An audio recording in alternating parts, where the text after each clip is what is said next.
Now, who remembers back in 2016 when the United States swimmer Michael Phelps caused shockwaves in the media because of those mysterious circular bruises that we saw on his back?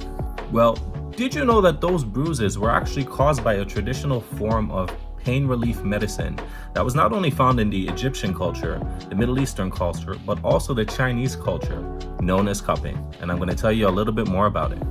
Now, cupping has been used for thousands of years. It's also known as Myo-Fascial decompression, and it's been used to treat things like arthritis, back, neck, shoulder pain, asthma, carpal tunnel syndrome, headaches, high blood pressure. It has a whole bunch of actual medicinal benefits.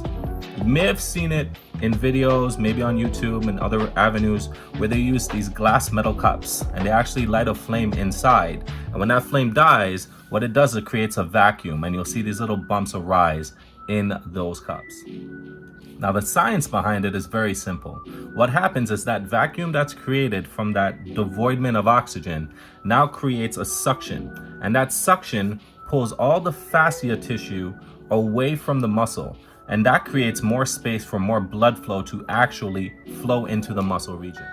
The force expands and breaks the capillaries, or these tiny blood vessels under the skin.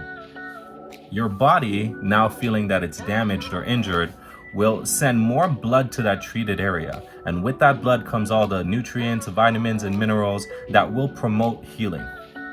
And due to the increase of blood flow, it actually helps with your circulation. So the blood cycles through your body a lot more efficiently because now it has all that space to move.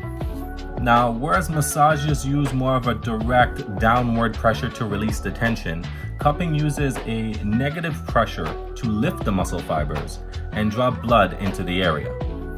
Cupping has been used by professional athletes and a lot of people recovering from injuries because it helps with the pain relief, inflammation, and with that boost of blood, it actually promotes muscle health. It overall reduces pain and discomfort.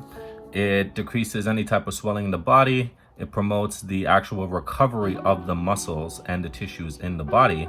And it actually can increase your flexibility over time because if anybody knows, when you work out a lot and those muscles get really tight, it loosens those muscles up. So you get a little bit more range of motion. Now, traditional cupping technique requires you to take a cotton swab, you actually douse it in alcohol, and you rub it on the inside of a glass cup. That cup then gets lit by a flame and it gets immediately put on the affected area. And because all of the oxygen gets burned out, that's where you get that suction feeling. Anyone who hasn't done cupping therapy in any way, shape, or form, I do urge you to try it out at least once, see how it works for you. I know for me, it's done wonders. I've done it numerous times. Also, make sure that you consult with your doctor before you do that, because for some people, it might not be the best idea.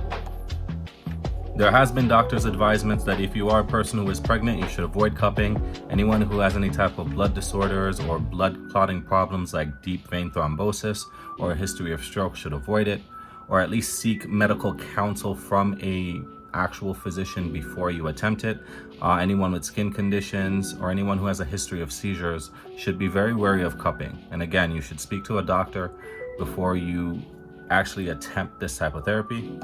Cupping can cause fatigue, headaches, muscle tension and soreness, nausea, and skin infections, itching, scarring. But to me, that's more because of the volume. If you go in for a cupping session, they use a lot more cups than normal.